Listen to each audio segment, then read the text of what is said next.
아멘. 사울 왕이 하나님의 기름 부심을 받고 이스라엘의 초대 왕이 됐는데 처음에는 시골 청년 같고 촌뜨기 같고 정말 사람 앞에 나설 수 없는 그런 존재였는데 하나님이 함께 하시는 역사를 체험하고 왕이 되어서 이제 한 2년쯤 지나고 이게 뭐 이거 되는 것 같으니까 그 중심의 마음에 인간적인 모습 또 나오지 말아야 될 그런 교만한 모습 같은 것들이 나오기 시작하는 것이 이 13장의 말씀입니다. 12장에서 사무엘 선지자가 그걸 걱정해서 누누이 강조하면서 경계를 했는데 그런 모습이 나타나게 되는 것을 볼 수가 있습니다. 오늘 13장 1절 말씀은 11장에서 암몬 족속을 쳐서 승리하고 길갈로 내려가서 거기서 이제 왕의 취임식 대관식을 가지면서 제사를 드리고 기뻐하고 즐거워할 때 12장에 사무엘 선지자가 또다시 왕된 거 왕을 이제 달라고 했던 것이 얼마나 큰 죄악인가. 하나님 앞에 하나님이 왕 되시고 하나님이 주관자가 되시는데 하나님 제껴놓고 왕을 세워달라고 하는 사람들의 마음대로 하겠다고 하는 그런 뜻을 표한 것이 얼마나 큰 죄인가 하는 것을 그걸 깨우쳐 줍니다.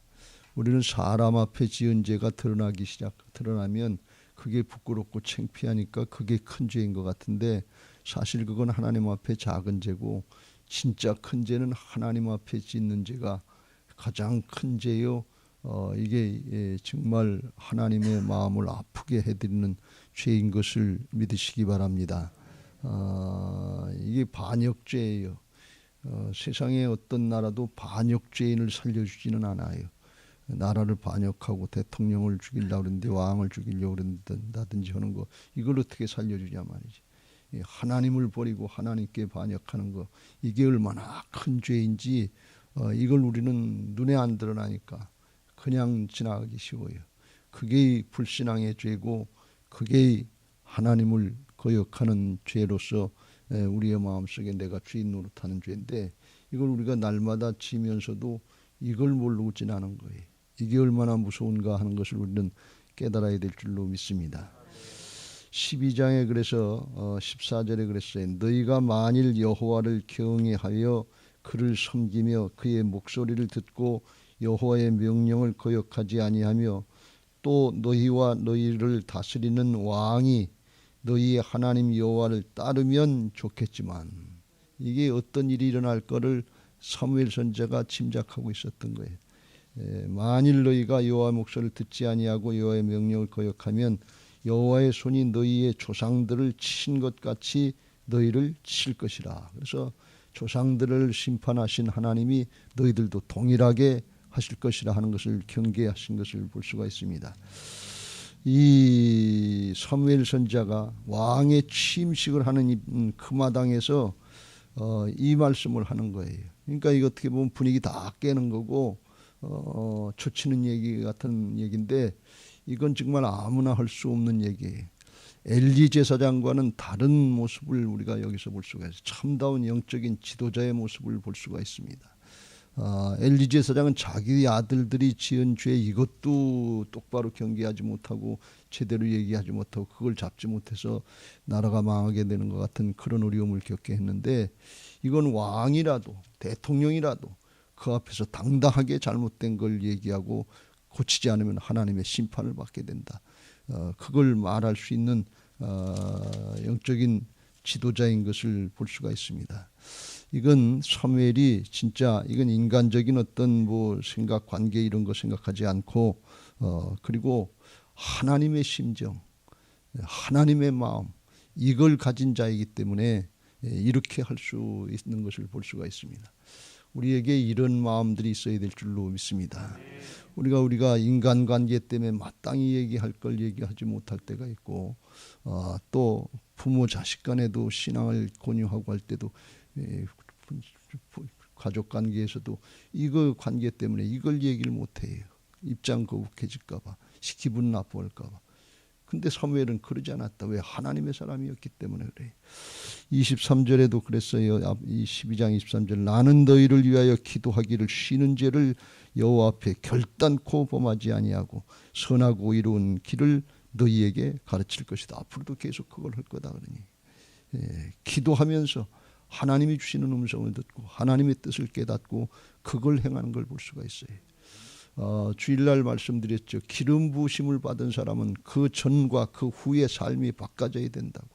기름 부음을 받기 전에는 내 인생 내가 사는 것처럼 그렇게 내 마음대로 할 수 있지만, 내 소원대로 할 수 있지만, 기름 부음을 받은 다음에는, 그 다음에는 기름 부은 자의 뜻, 하나님의 뜻이 뭔가 하는 것을 깨닫고 하나님이 주신 사명의 삶을 사는 것이 기름 부음 받은 자들의 삶인 것을 믿으시기 바랍니다. 우리는 모두 성령의 기름 부으심을 받은 자들이에요. 성령 받은 사람들이 내 뜻대로 내 마음대로 살다 사는 거, 그건 세상 사람들하고 똑같은 거예요. 하나님의 뜻이 뭔지, 하나님 나라의 역사가 뭔지 그걸 깨닫고 그걸 바로 행하려고 하는 사무엘인 것을 볼 수가 있어요. 이런 모습들이 우리에게 바로 세워질 때 가정이 세워지고 목장이 세워지고 교회가 세워지고 나라와 민족도 세워지는 역사가 있게 될 줄로 믿습니다. 앞에서도 우리가 살펴본 것처럼 하나님이 사무엘 한 사람 때문에 이스라엘을 막아주셨다고 그랬어요. 지켜주셨다고 그랬어요. 평화가 있었다고 그랬어요. 뺏겼던 것들 다, 블레스 뺏겼던 거 회복시켜주시는 그런 역사가 있었다고 그랬어요. 하나님이 믿음의 사람 한 사람 한 사람을 찾으시는 거예요. 그러니까 나는 별거 아니에요. 우리가 한 사람, 우리가 있는 그 자리에서 믿음 지키는 거, 이게 얼마나 중요한 것인가 하는 걸 깨닫고 그걸 지키시길 주의 이름으로 축원합니다. 이 일은 하나님이 하시는 거예요. 우리는 믿음 지키면 하나님이 믿음의 사람을 찾으시고 그 믿음의 사람을 붙잡고 일하실 줄로 믿습니다. 그런데 사울 왕이 돼가지고서 생각하고 이제 전쟁에 나가서 이기고 그러니까 이게 자기가 뭘 좀 한 줄 알고 착각을 해서 사무엘 선지자를 통해서 경계할 때 그걸 마음의 중심으로 받아들이질 못한 것 같아요. 이게 참 우리들의 인간적인 죄성이고 교만한 마음이고 사단이 주는 마음인데, 이거 우리가 철저히 경계해야 될 줄로 믿습니다. 초심을 잃지 말아야 되는데, 시골 청년처럼 순수해서 사람 앞에 감히 나설 수도 없는 그런 모습이었는데 이젠 하나님의 말씀으로 듣지 않는단 말이에요. 여러분, 가장 교만한 모습이 하나님의 말씀으로 들려지지 않는 거예요. 하나님의 말씀, 전능하신 하나님, 모든 걸 주관하시고 통치하시는 그 하나님이 인정되지 않고 그 하나님의 말씀이 들려지지 않으면 누구 얘기를 듣겠냐, 그런 얘기예요. 잘 생각해 보세요. 근데 우리들이 하나님의 말씀을 읽고 보고 들으면서 그냥 대수롭지 않게 생각하고, 이 사울왕처럼 사정 형편 따라서 이제 나중에 나옵니다. 부득이해서 번제를 내가 드렸다, 이런 핑계대고 정당화시키고 핑계를 대고 슬쩍슬쩍 넘어가려고. 근데 하나님이 그걸 가장 마음 아파하신단 말이에요. 그리고 그게 쌓여지면 사단에게 붙잡혀서 죄의 종로로 타는지도 모르기 때문에 그걸 하나님이 심판하시지 않을 수 없는 그런 상황이 되는 거예요. 이거 우리가 잘 깨닫고 경계해야 될 줄로 믿습니다.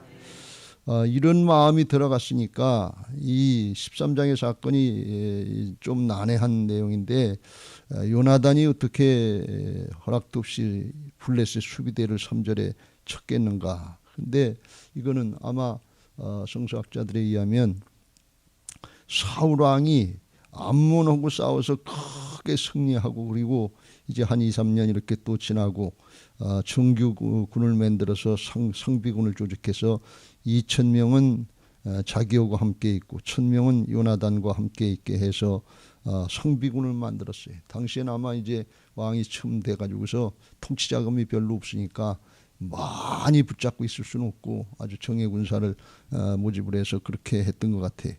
그런데 요나단이 3절에 블레셋의 사람의 수비대를 쳤다. 그러니까 우리로 이야기하면 옛날 일본 사람들이 와서 통치할 때 파출소 같은 걸 습격했다, 이제 그런 뜻이겠지요. 그래서 그 이제 지역적으로 이제 했는데, 이걸 왜 했는가? 지금까지 보통 싸움은 쳐들어오면 하나님이 허락을 받고 하나님이 나가서 싸우라 그러면 가서 싸워서 이기고 그랬는데, 먼저 공격하는 거는 이게 드문 일이거든요. 근데 하나님이 그렇게 허락을 하셨다는 그런 뜻이 없어요. 여기 말씀이 없어요. 그나마 사울왕이 통치 초기에 백성들이 블레셋의 지배를 받고 어려움을 당하니까 자기 어떤 인기 관리를 위해서 이 일을 처리하지 않았나 그런 생각을 해요. 오늘날도 대통령 정권이 바뀌면 인기를 위해서 이런 일 저런 일 하다가 실수하고 일을 벌일 때가 많은데 그렇게 하지 않았나. 요나단이 이걸 독단적으로 해서 잘못했으면 책망을 하고 그럴 텐데 그 소식을 듣고서 블레셋 사람이 이를 들은지라 사울이 즉시로 온 땅에 나팔을 불어 이르되 이 시브리 사람들을 들으라 하고서 군사들을 불러 모으는 것을 볼 수가 있어요. 그러니까 사울왕도 알고 있었다는 거예요. 내통하고 있었다는 거예요. 시켰는지도 모르죠. 그래서 온 이스라엘 사람들이 4절에 보면 블레셋 사람들의 수비대를 친 것과 이스라엘이 블레셋 사람들의 미움을 받게 되었다 함을 듣고 그 백성이 길갈로 모여 사울에 따르냐. 백성들이 많이 모였단 말이죠. 왜 많이 모였냐. 전에 하나님이 사울왕과 함께 하셔서 감동하셔서 암몬 사람들을 물리친 그런 경험이 있으니까 또 그렇게 될 줄 알고 그걸 기대하고 나온 거예요. 그래서 이 사울이 왕이 된 거거든요. 그런데 와서 보니까 상황이 다른 거예요. 5절 블레셋 사람들이 이스라엘과 싸우려고 모였는데 병거가 3만이요 마병이 6,000명이요 백성은 해변의 모래와 같이 많더라. 그들이 올라와 베다엔 동쪽 믹마스에 진을 치매. 와서 보니까 이게 자기들의 상대가 안 되는 거예요. 나중에 13장에 나중에 보면 나오지만 이스라엘 백성들은 철기 문명이 아니었기 때문에 20절 각기 보습이나 삽, 도끼, 괭이 이런 것들 싸웠고 22절에 보면 사울과 요나단과 함께한 백성의 손에는 칼과 창이 없고 오직 사울과 그의 아들 요나단에만 칼과 창이 있었지 백성들은 곡괭이 같은 거 이런 거 몽둥이 같은 거 이런 거 가지고 나서 싸우는 거예요. 그런데 블레셋 사람들은 병거가 있고 마병이 있고 철기 문명이 그러니까 이게 게임이 안 되는 거예요. 싸울래 싸울 이길 수 없는 거예요. 지금까지 이스라엘이 승리한 건 하나님이 함께 하셔서 승리한 것이 사람이 재주가 있어서 능력이 있어서 이긴 게 아니에요. 그런데 와서 보니까 이런 상황이거든요. 그러니까 겁이 덜커덕 난 거예요. 그래서 도망가기 시작하는 거예요. 6절 7절에 이스라엘 사람들이 위급함을 보고 절박하여 굴과 수풀과 바위 틈과 은밀한 곳과 웅덩이에 숨고 또 어떤 히브리 사람들은 요단을 건너서 요단강 동편 길르앗 땅으로 도망가고 그리고 이제 남은 게 나중에 두려워서 떨다가 15절 뒤에 보면 사울왕하고 600명 정도 남았다네. 이건 뭐 정예군사들도 2,000명이었는데 600명 남았으면 정예군사들도 도망갔다는 게 어떻게 보면 대통령 경호대원들도 도망갔다 이런 얘기를 해도 틀리지 않을 정도로 그렇게까지 된 거예요. 이게 사울왕이 착각을 한 거예요. 장이가 11장에서 성령의 감동을 받고 하나님이 역사하실 때에는 11장 8절에 이스라엘 자손이 30만 명이요 유다 사람이 3만 명이 그리고 가서 그 새벽에 쳐서 암몬을 쳐서 이길 때 그런 상황들이 또 나올 것을 생각을 하는 거예요. 그런데 이건 싸워보지도 않고 흩어지기 시작하는데 감당을 못한 거예요. 이게 착각이에요. 우리들이 착각에 빠지면 안 돼. 왜 상황이 이렇게 다르냐. 하나님이 함께 하실 때는 하나님이 백성들을 모아주시고 성도들을 모아주시고 하나님의 역사를 볼 수 있지만 하나님이 함께 하시지 않으면 다 흩어져 버리고 만든 자기심 가지고 하는 내심 가지고 하는 게 아니에요. 근데 우리들이 이걸 한번 맛보면 착각을 하는 거예요. 또 그렇게 될 줄 알고 또 그렇게 될 줄 내가 힘 있는 줄 알고 여러분 절대로 여기 속지 마시길 주의 이름으로 축원합니다. 예수님도 말씀하시길 나는 스스로 아무것도 할 수 없다 그랬어요. 아버지께서 말씀하시는 대로 그대로 따른다. 그러면 하나님께서 하나님을 기쁘시게 해드린 일을 행함으로 하나님이 나와 함께 하신다. 이렇게 말씀해요. 이게 하나님이 함께 하시는 역사지 우리가 내 재주나 능력이나 경험이나 뭐 이런 거 가지고 하는 거 아니에요.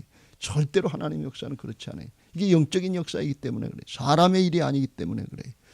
이스라엘 백성들이 삽이나 곡괭이나 뭐 몽둥이나 이런 거 가지고 어떻게 싸울 수 있겠어요. 하나님이 함께 하시는 역사가 아니면 이건 이길 수가 없는 거예요. 그래서 우리는 신앙하면서 이 점을 잘 깨닫고 하나님이 함께 하시는 역사 하나님이 함께 하시도록 여기에 초점을 맞추고 여기에 모든 것을 우리가 다 걸어야 될 줄로 믿습니다. 신앙은 이거예요. 신앙하면서 예수님이 말씀하신 것처럼 그랬잖아요. 뭘 먹을까 뭘 마실까 뭘 입을까 그런 거 걱정하지 말아라. 너희 천부께서 있어야 될 걸 아시느니라. 그러면서 너희는 먼저 그의 나라와 그의 의를 구하라. 그리하면 이 모든 것을 너희에게 더하시리라. 하나님 관계를 먼저 잘하라는 거예요. 그의 나라, 하나님의 통치와 하나님의 의, 하나님의 관계. 이 관계를 잘할 때 하나님이 하셔서 이 모든 것 필요한 것들을 공급해 주시고 있어야 될 것 공급하신다 그런 말씀이에요. 그래서 이게 하나님 나라의 역사에 신앙하는 사람의 모습이고, 그게 이 관계가 잘 될 때 하나님이 도우셔서 하나님이 이루신 걸 믿고 우리는 하나님께 영광 돌리는 것으로 마무리를 져야 될 줄로 믿습니다. 우리 교회 건축도 마찬가지. 하나님이 하신 걸 믿고 하나님께 영광 돌리고 나의 나 된 것은 하나님의 은혜입니다. 이렇게 맞춰야 돼. 이게 우러나와서 하나님이 어떤 분이신가를 알고 믿음의 고백으로 나와야 돼. 하나님께 영광 돌리고 하나님의 은혜입니다. 이렇게 해야 겸손한 것 같지. 그래서 하는 게 아니에요. 중심에서 하나님이 어떤 분이신지를 알고 우러나와서 존재 자체가 하나님 앞에 드려지는 거예요. 그래서 이 신앙은 어떤 신앙이에요? 하나님 나라에 속한 자의 신앙이다 그런 말씀이에요. 늘 강조해서 말씀드립니다만 세상의 일은 우리는 사람들은 낳고 죽고 계속 하는데 이건 인생 짧은 인생으로 끝나는 거예요. 근데 하나님의 나라의 역사는 영원한 역사 아니에요. 그러니까 이 사람의 인생에 낳고 죽고 얘기하는 것이 하나님 나라에 속한 자로서 하나님의 말씀을 따르고 하나님의 뜻을 따를 때 하나님 나라의 영원한 은혜와 축복의 자리로 들어가게 되는 것을 믿으시기 바랍니다. 그걸 명심해야 돼요. 우리가 그냥 내 소원 성취하고 내 자 성취하고 내 이름 내고 그건 인생의 목적은 되는지 모르는데 그건 세상과 함께 목숨과 함께 끝나버리고 마는 거예요. 하나님의 뜻을 깨닫고 하나님의 말씀을 따라 순종할 때 영원한 하나님 나라의 생명책에 생이록에 기록이 되고 상급을 받고 면류관을 받고 영원히 주님과 함께 통치권에 참여하게 될 줄로 믿습니다. 그게 하나님의 심판의 때가 있단 말이죠. 그래서 이걸 잘 깨닫고 세상 일, 우리 개인적인 일 이런 것들 앞세우지 말고 그게 목적인 것처럼 하지 말고 하나님의 관계 예배하고 기도하고 말씀을 따라 순종하는 거 이걸 우선해서 시길 주의 이름으로 축원합니다. 이게 먼저 돼야 그 다음이 되는 건데 이게 먼저 돼야 그 다음이 바로 되는 것이지 하나님 사랑이 안 됐는데 사람 사랑이 제대로 될 수가 없어요. 하나님 사랑의 첫 단추가 바로 껴져야 그 다음에 둘째, 셋째, 넷째 단추가 바로 껴지는 것이지 하나님 사랑의 첫 단추가 바로 껴지지 않는데 내가 주인 노릇하고 있는데 죄악을 따라가고 있는데 하나님 관계가 틀어졌는데 그 다음이 잘 될 수가 없어요. 그 다음에 사단의 죄의 종 노릇하는 거예요. 이게 이 죄성을 타고난 인생들의 모습인데 이걸 우리가 잘 명심해야 될 줄로 믿습니다. 출애굽한 이스라엘 백성들에게 모세를 통해서 말씀하시길 광야 40년을 지나면서도 거기서 힘들고 어렵고 먹을 거 없고 그런데 주님은 말씀하시길 사람이 떡으로만 살 것이 아니요 하나님의 입에서 나오는 말씀으로 살 것이니라. 떡만 갖고 사는 존재가 아니다 그런 말씀이에요. 우리 인간들은 하나님의 형상을 따라서 영적인 존재로 만들어주시고 영원에 속한 자의 삶을 살기 때문에 떡으로만 세상의 것으로만 뭘 먹을까 뭘 마실까 뭘 입을까 이거로만 사는 사람들이 아니라 하나님의 말씀이 생명이 되고 능력이 되고 힘이 돼서 영원한 하나님 나라에 속한 자의 형상의 모습을 회복해야 될 줄로 믿습니다. 그래서 우리 신앙의 궁극적인 목적은 기독교 신앙 하나님 여호와의 신앙의 궁극적인 목적은 문제 해결이 아니에요. 문제 해결이 아니라 존재 해결인 것을 믿으시기 바랍니다. 존재 회복인 것을 믿으시기 바랍니다. 하나님의 형상으로 회복되게 하여 주시면 생육하고 번성하고 땅에 충만하고 땅을 다스리게 그렇게 맨 처음부터 복을 주셨어요. 근데 죄를 짓고 이걸 뺏겼단 말이죠. 그러니까 예수님이 십자가로 죄악을 담당해 주시고 부활하셔서 성령으로 다시 오셔서 우리 안에 주인 되시는 걸 믿고 순종할 때 주님이 우리를 통해서 이루시는 존재 회복의 역사들이 있게 하실 줄로 믿습니다. 근데 우리는 눈에 보이는 게 문제니까 눈에 보이는 게 육신을 살아가야 될 문제들이니까 여기에만 초점 맞추고 이거 해결받는 게 예배의 목적이고 기도의 목적이고 신앙의 목적인 것처럼 이렇게 생각하기 쉬운데 그럼 기복신앙으로 끝나는 거예요. 세상의 것으로 끝나고 존재는 안 바뀌는 거예요. 잘 생각해 보세요. 이게 아주 엄청난 말씀이에요. 평생 신앙하고 순종하고 목회 수십 년 하고 목회 잘하는 분들 많은데 가만히 생각해 보면 그게 나중에 어떻게 된 건가? 제가 어쩌니 가만히 생각해 보세요. 한경직 목사님 같이 훌륭한 분이 있고 교회를 크게 이루는 조용기 목사님 같은 분들이 있고, 제자 훈련을 잘 녹하는 목사님 같은 분들도 있고, 기라성 같은 목사님들이 많아요. 중앙교회 김창일 목사님 같은 분들이 있고. 근데 그 뒤를 가만히 생각해보고 곰곰해보니 판단하려고 그러는 게 아니고, 하나님의 형상으로서의 존재가 회복되지 않으면 그거 무슨 의미가 있는 거예요. 여러분 현대 누가 정지용 회장이 있고, 삼성의 이병철 회장이 있고, 뭐 SK 최정현 회장이 있고, 재벌 이루고 돈이라면 뭐 그냥 산더미처럼 쌓아놓고 살 수 있어, 그런 정도로 이뤘잖아요. 근데 죽은 다음에 그걸 목적으로 하는 사람들에게는 의미가 조금 있는지 모르지만, 지나고 보면 별거 아니에요. 진짜 중요한 거, 전도서 12장 13절에 말씀한 것처럼 인생의 결국 다 지나고 보니까 하나님을 경외하는 것이 인생의 본분인 것을 믿으시기 바랍니다. 우리가 이 본질, 방향, 이걸 똑바로 알고 신앙을 해야지, 그렇지 않으면 마지막 때 세상신이 우는 사자같이 삼킬 자를 찾고 있는 이때, 세상 문제를 가지고 우리를 휘둘리고 할 때 백발백중 넘어가요. 이거 우리가 잘 경계하고, 새성전 건축하고 오늘부터 이제 이사가 시작되고 그러는데, 이거 바로 잘 감당하고 하나님 앞에 쓰임받고 우리 교회를 통해서 하나님이 기뻐하시면서 하나님의 역사를 이룰 수 있는 그런 교회, 그런 성도들 되시기를 주님의 이름으로 축원합니다. 사무엘 선지자 모양 하나님이 함께 하셔야 그 말이 한마디도 땅에 떨어지지 않고 하나님이 도우셨다고 그러잖아요. 그러니까 하나님이 함께 하시는 여기에다 초점을 맞추고 그걸 지키려고 하는 것을 볼 수가 있습니다. 우리의 신앙이 이렇게 되려고 그러면 내 힘 가지고 되는 거 아닌데, 우리는 부족하고 모자라지만, 사람은 안 되지만 주님이 내 안에서 주인 되시는 모습으로 우리를 붙잡고 일하시면 주께서 우리를 통해서 이루게 하실 줄로 믿습니다.